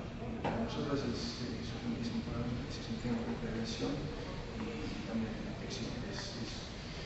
Es trabajo permanente, pero si tenemos en cuenta estos dos, supuestamente podemos bajar el riesgo que vamos a enfrentar a estas situaciones. Muchas gracias. ¿Algún comentario, Alfredo?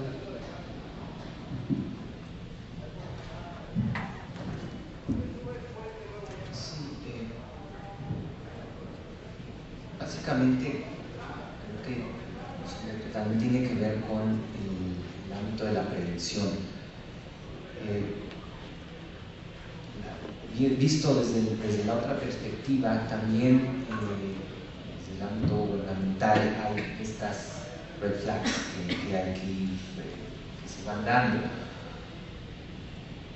Me parece que el análisis de riesgo es aquí básico, o sea, lo señalé previamente al principio, hay sectores económicos donde es más proclive a que se den, por la cantidad de recursos que se manejan, este tipo de actos. ¿Qué herramientas se han utilizado o se han promovido tanto en el gobierno mexicano como en otros gobiernos que recaen en el ámbito de la autorregulación? Es decir, es muy importante, complementando la regulación que existe en el ámbito gubernamental, existen estos mecanismos de autorregulación que son los pactos de integridad sectoriales, que es un poco lo que señalaba Luis. Si sabemos que hay un sector en el que es posible esto, bueno, los propios actores económicos pudieran suscribir, pudieran integrar estos pactos de integridad. En México se han firmado pactos en el ámbito del autotransporte, en el ámbito de aduanas. En Colombia esta experiencia es muy exitosa, en Chile igual. Y blindar lo que también se le llaman generar islas de confianza o islas de integridad, procesos específicos, adquisiciones, áreas que manejen recursos financieros, áreas que manejen información estratégica. Por eso señalaba esta tendencia de transitar de las grandes estrategias anticorrupción a generar proyectos muy específicos para blindar áreas y sectores muy específicas. Pero todo esto definitivamente parte de una estrategia de prevención, es decir, es a priori, antes de que surjan estos problemas. Vamos a abrir la mesa a preguntas de ustedes. En cualquier momento, si tienen alguna inquietud, por favor, no duden en levantar la mano. Hay micrófonos en la mesa para que se puedan hacer las preguntas. Con esta idea, Nick, con esta idea de prevención que deben de tomar todas las empresas, desde tu punto de vista y haciendo alusión a los 6 principios que acabas de mencionar,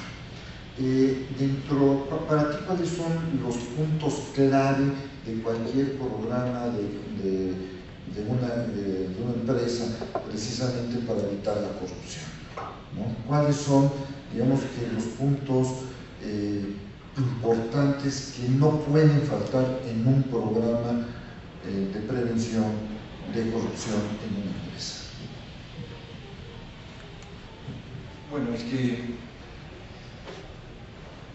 lo ideal es un programa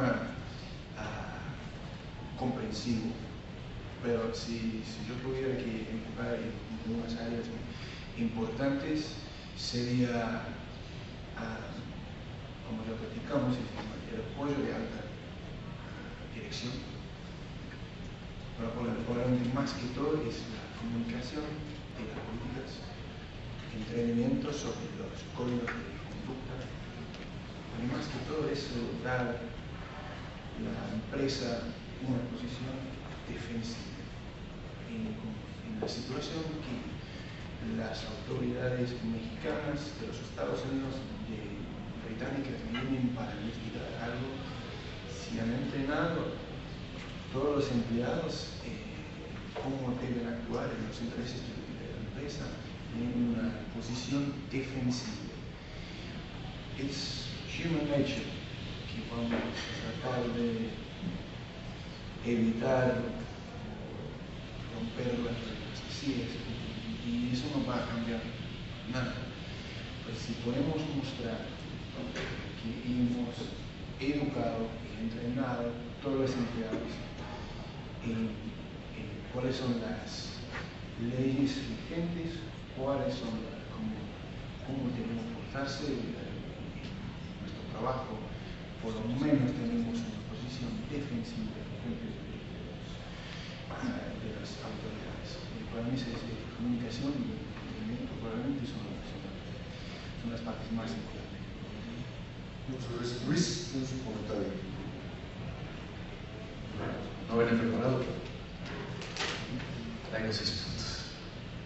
Uno es revisar el estado que guardan los controles. Vamos a partir de la base de que son empresas como las que están aquí presentes, que ya se presentaron, nos dijeron más o menos qué ramo que usted tiene, y partiendo de la base que ya tienen algo, habría que revisar el estado que guardan los controles internos y cuáles son los que tienen. A lo mejor platicar con alguien de tu industria.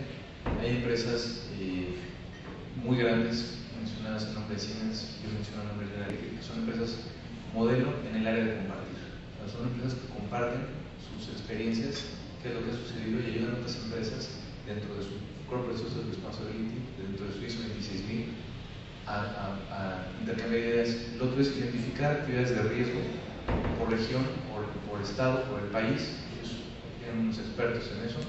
Conocer a mi cliente, ¿no? Conocer al proveedor, conocerme a mí mismo como cliente. Saber quién es mi proveedor, quién es el intermediario, qué riesgo me puede representar y hasta dónde puede llegar el riesgo de que él ejecute un acto de corrupción.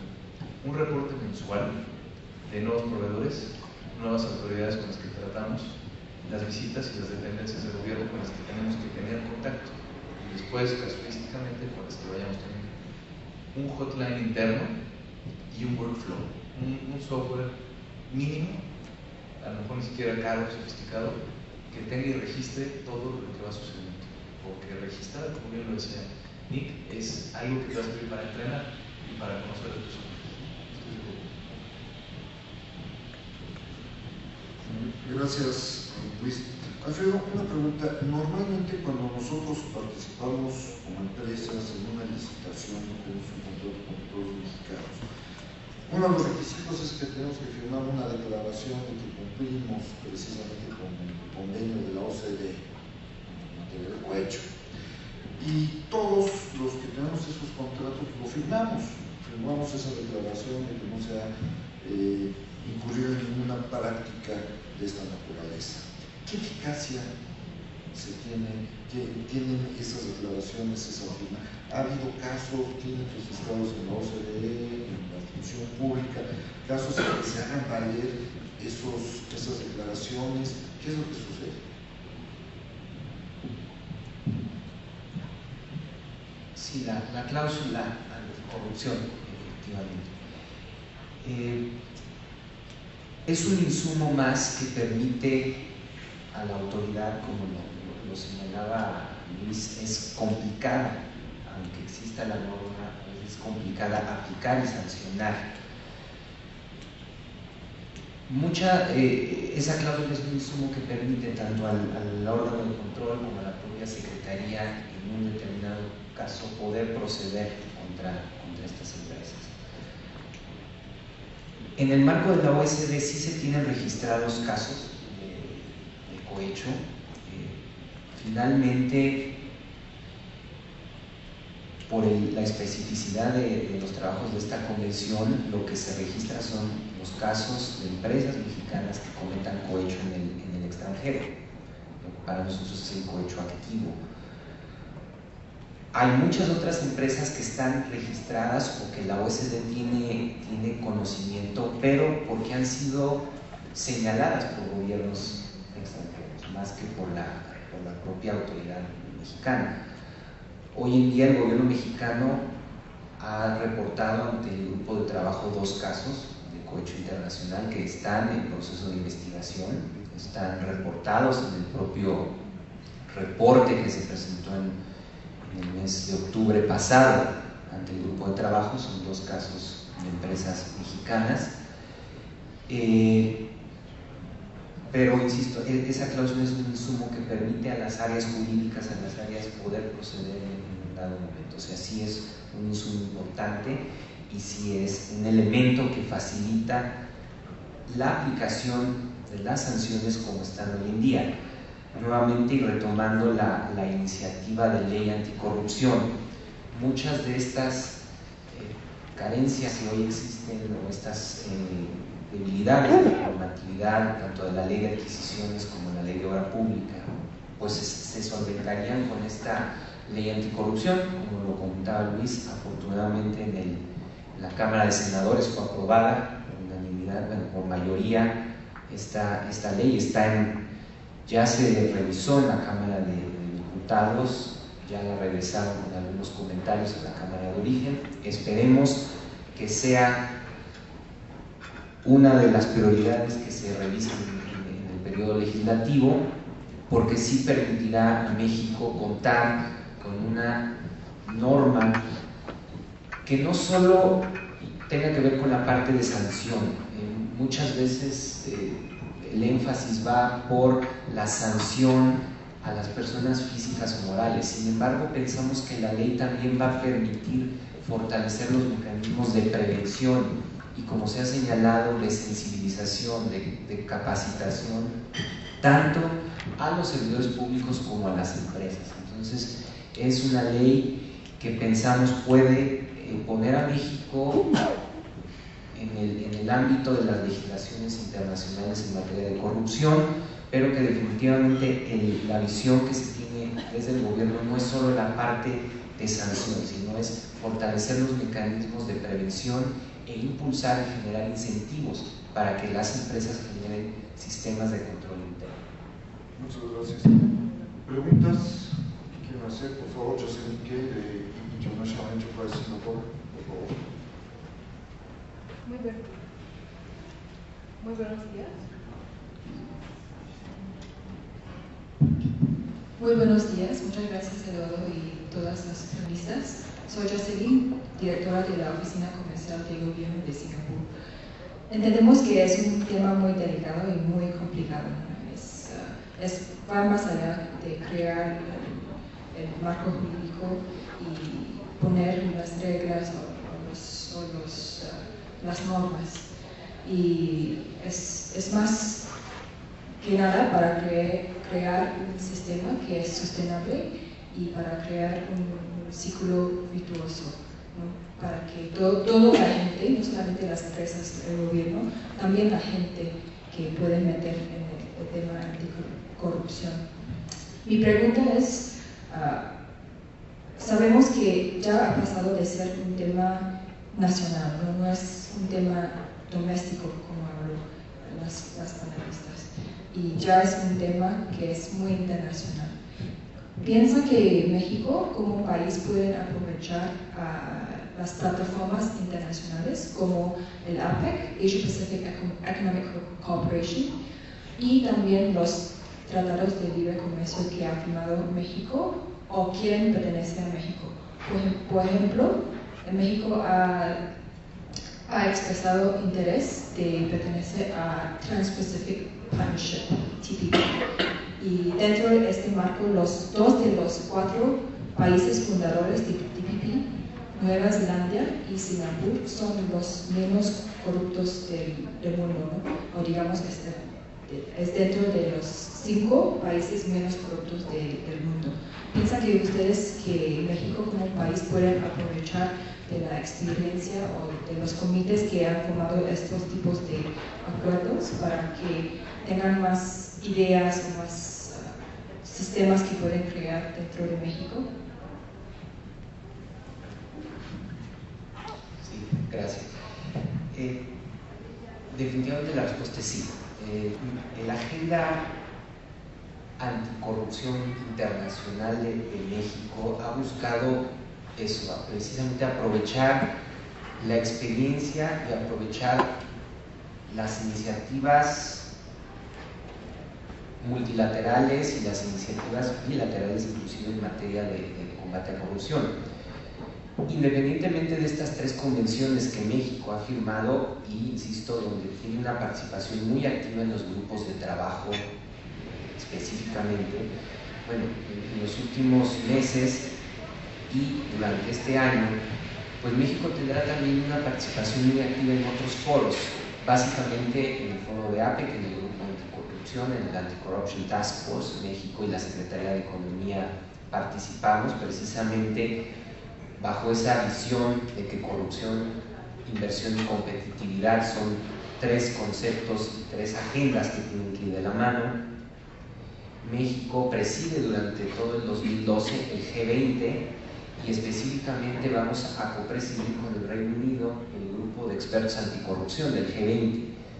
Ahí la agenda básicamente será dar continuidad al plan de acción anticorrupción del G20, donde la agenda de temas tiene que ver con fortalecer los mecanismos de enforcement de la propia convención de la OECD, los mecanismos de lavado de dinero, mecanismos de protección a denunciantes y sistemas de control interno. Es decir, nuevamente la agenda de control interno anticorrupción estará muy presente en este grupo de trabajo. Y también recientemente México se adhirió a otra iniciativa global, Open Government Partnership, donde el énfasis tiene que ver más con la transparencia y la integridad, pero también hay un componente muy importante de integridad en la relación sector público y sector privado. ¿Qué características tienen estas iniciativas? Como se señaló al principio, son compromisos que asume el Estado mexicano, pero que ya no están enfocados únicamente a compromisos al interior del gobierno. Hay compromisos que involucran al sector privado, que involucran al sector social, es decir, bajo esta visión de que efectivamente el problema de la corrupción tiene que ver con la interacción entre actores del sector público y sector privado. En ese sentido, México, en el marco del G20, pues va a promover mucho el diálogo entre lo que es el G20, que es la parte gubernamental, y el B20, que es la parte empresarial por los representantes del sector privado. Pero definitivamente México, pues sí, busca tener una presencia y una participación muy activa y utilizar y beneficiarse de estos mecanismos multilaterales y bilaterales. Gracias. Una pregunta de Manuel Pascasio de Shlomoji. Yo tengo aquí dos preguntas más desde el punto de vista un poco más práctico de todo este tema. Una es para Nick. A nivel mundial, las transnacionales han adoptado básicamente dos sistemas de compliance, ¿no? Uno donde las investigaciones se llevan de forma interna y otro donde se hacen mediante un tercero externo o bueno, alguna mezcla de estos, ¿no? Dependiendo de la severidad. ¿Cuál es el impacto o la diferencia con que me puede beneficiar uno u otro ya al momento de una investigación de una autoridad como el DOJ, la autoridad británica en materia de corrupción, ¿no? Es decir, el que yo haga la investigación in-house o la realice un tercero externo, ¿no? Y cuál es la posición ahí de los abogados in-house, porque pues evidentemente muchas veces quedan en una posición de conflicto de interés. Bueno, es un tema sensible, porque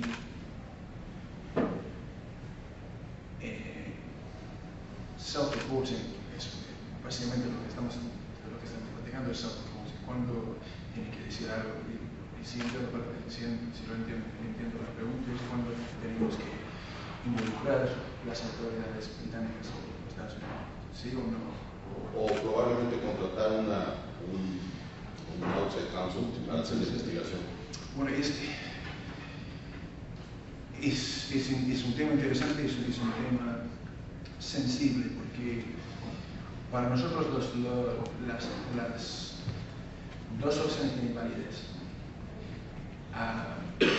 Lo más importante que todo es que alguien está investigando un evento o una allegation de algún acto corrupto. Lo más importante es que alguien hace algo. El problema es cuándo o si deben reportar el evento a las autoridades. Hay un balance entre self-reporting y la situación cuando las autoridades find out por sus propias fuentes y si no has dicho algo. Es un tema sensible. Para nosotros lo más importante es que alguien está investigando. La ventaja de una investigación de un tercero es que puede poner a la investigación abajo de privilegio. Y eso es para nosotros es muy importante. Por eso se necesita un despacho legal externo counsel. Y ese es un tema sensible, ese es un evento que puede afectar la reputación, que puede iniciar una investigación de las autoridades. Es importante que la empresa salga esa información.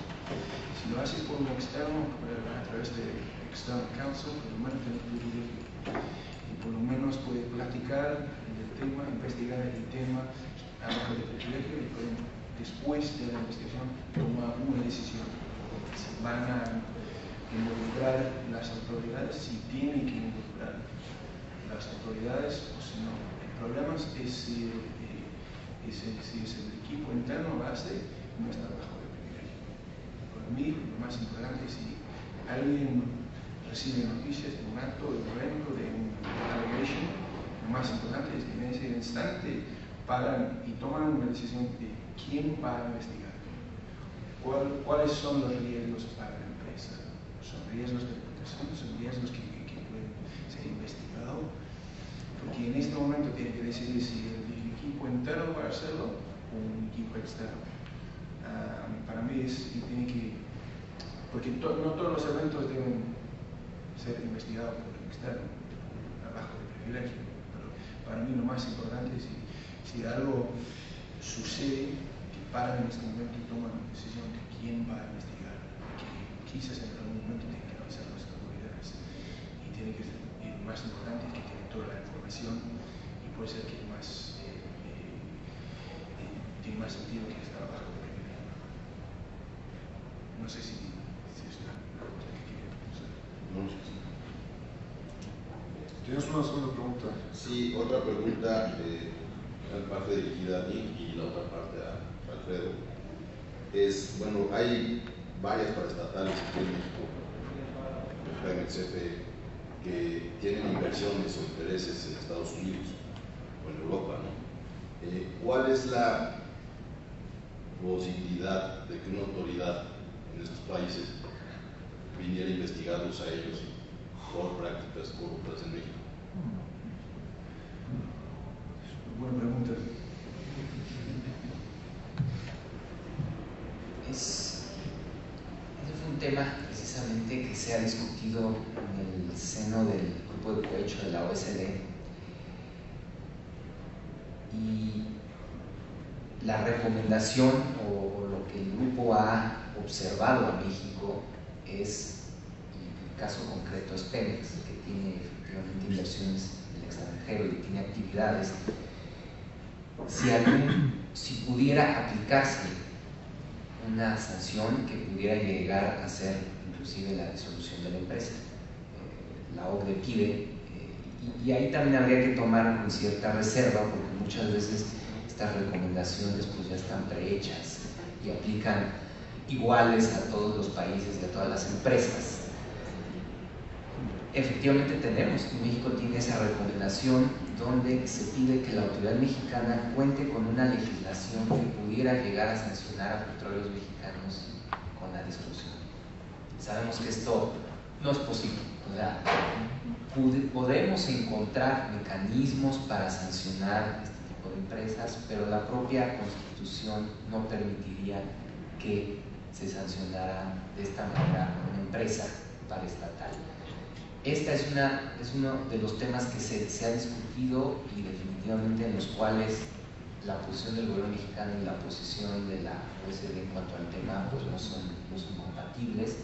Es una recomendación que México viene arrastrando desde que suscribió la convención en el 97 y que pensamos que independientemente de que se puedan encontrar mecanismos para sancionar a la empresa y nos dicen, bueno, póngale multas, pues el dinero va a salir de una bolsa y va a entrar la otra porque le va a pagar la multa al propio gobierno mexicano. Entonces sí se ha tratado de buscar mecanismos para prevenir más que sancionar, sí vamos más por la prevención, pero llegar al extremo que nos piden, que es que se pueda disolver la propia empresa o sancionarla de alguna manera, insisto, es algo que venimos arrastrando desde el 97 y no ha habido un acuerdo de cómo esto se pueda hacer compatible. Bueno, gracias, pero un poco más en el otro extremo, ¿no? O sea, ¿cuál es el riesgo de que hoy día una autoridad de alguno de estos países sancione a Pemex sobre los activos o intereses o cualquier paraestatal que actualmente tienen en esos países? Bueno, en teoría puede pasar. En teoría. Por ejemplo, si Pemex tuviera intereses en Europa y Gran Bretaña, supuestamente está sujeto a la ley. En mi opinión, sería una sorpresa que temas políticos van a entrar. Para mí sería una sorpresa. En teoría puede pasar. Lo que es más probable es que las autoridades de los Estados Unidos o de Gran Bretaña van a investigar cómo las empresas privadas están actuando con Pemex. Para mí es probablemente lo que van a enfocar, especialmente cuando hablamos de la ley británica, donde vamos a poner sus recursos. En teoría sí sería una gran sorpresa. Debían haber hecho algo bastante grande para iniciar una investigación. Yo simplemente agregaría, es complicado estar una sorpresa efectivamente ir sobre la empresa. Sin embargo, existen y se han procedido sobre los funcionarios. O sea, aquí sí, a diferencia, digamos, que no se pudiera ir contra la propia empresa, sí existe y sí se han sancionado a los funcionarios que han sido detectados en esta práctica. Recientemente está el caso del PMI, por ejemplo. Pero sí, coincido, sería una sorpresa que se pudiera o se diera algo contra una empresa paraestatal. Bueno, si me permites, el procedimiento que se debe de seguir protocolario es la denuncia al gobierno, de gobierno a gobierno, bajo una carta directa. Después inicias la cuestión diplomática y mientras tanto solicitas la sanción, incluso la posible extradición de los funcionarios. Y pides, en su caso, de que no vengas por la extradición, que se apliquen